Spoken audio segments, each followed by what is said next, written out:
Hello everyone, this is the LDARC FPV EGG Pro.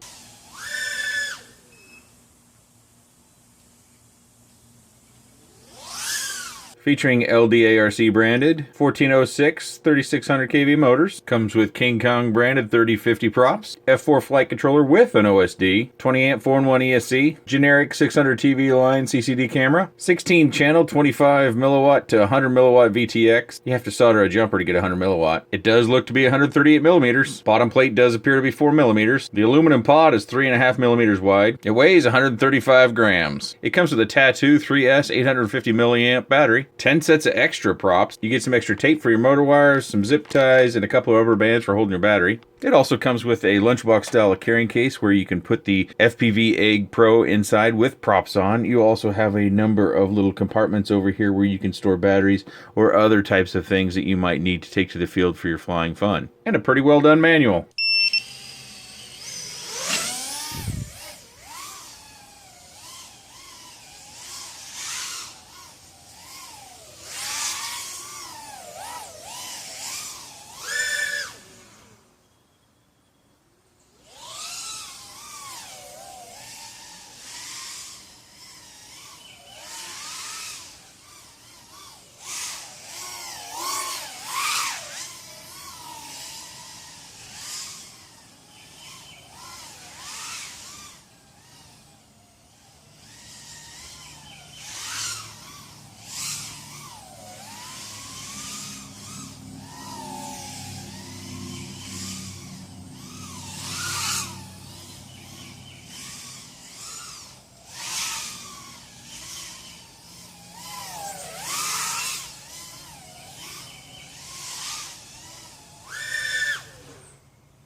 The flight footage you've seen is all in 4S. Here's a 3S sample.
I think the thing that this one has going for it most is that it's a 3-inch. It doesn't have those, ungodly performance motors that just drain our batteries, but it's got a nice mix between power and efficiency, and you can get some good long flight times out of it, and that's really a positive, I think, for many people who are out there.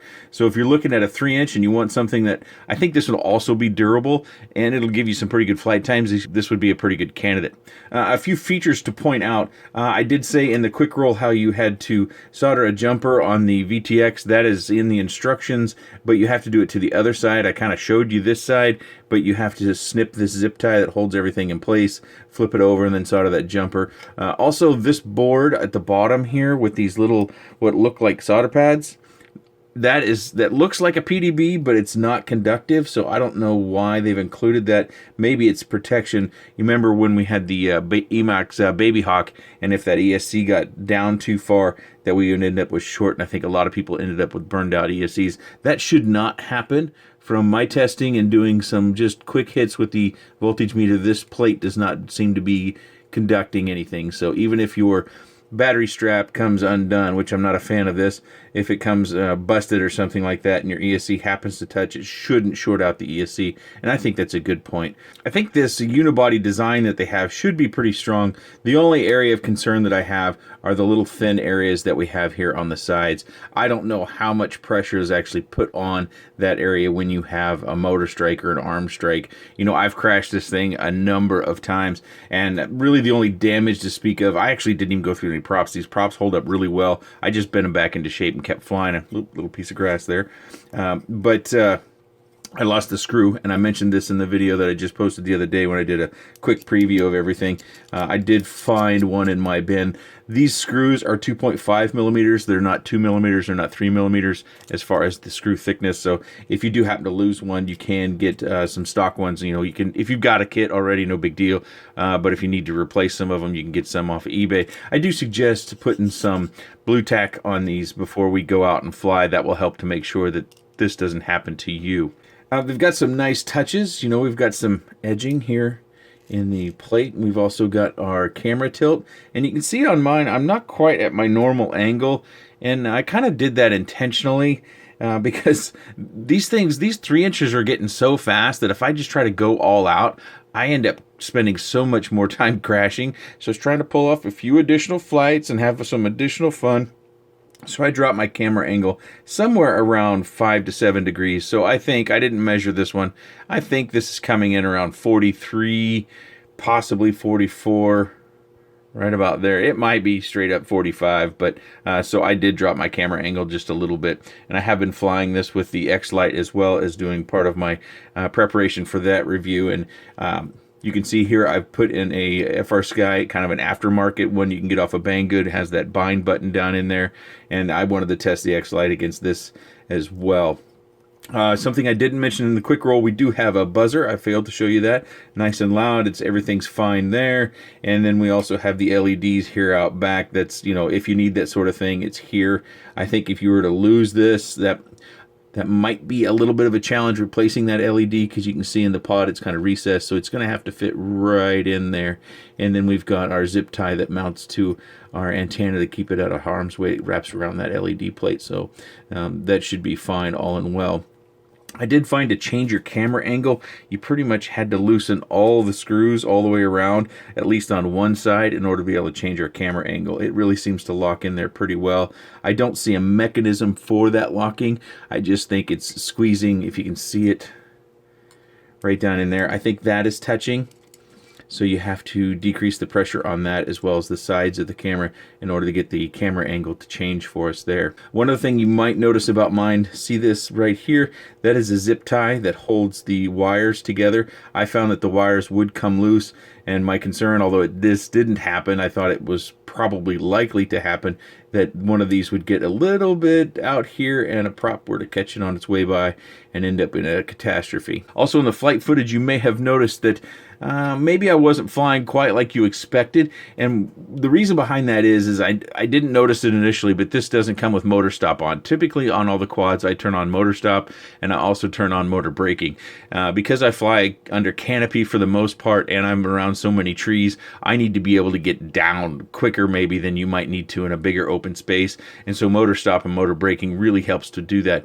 But in this particular case, I just to challenge myself, I decided to go ahead and leave it on. It was still a very enjoyable experience flying it, but it did present a challenge as far as controlling my altitude per what I'm used to. It does not come tuned, so that's something that you will have to do. I'll go ahead and put my PIDs on screen to make that a little bit easier, but thankfully with that OSD, we can tune a lot easier than we can on a number of other LDARC or King Kong products. The only other thing I'd have to note about this one is when you're changing the font on the OSD, you do need to have the VTX powered up. So if you've just plugged in your USB and you flash the font, you flash to the Betaflight or the digital, I think I use digital, or you just want to change the size, it'll look like it's changing the font, and then when you get in the goggles, it hasn't. So when you want to change the font in any way, whether it's sizing or to a different font altogether for the OSD, you do need to have the VTX powered via battery. That's really the only thing. And make sure you have your props off. You know, when you're working on these things, just take a moment and take all your props off, and make sure you stay safe. Keep your fingers out of harm's way. Now, there's one more thing I forgot to cover, and that's our camera protection. We oftentimes talk about it. The camera protection's pretty good, but hopefully you can see in that profile shot, it's not perfect.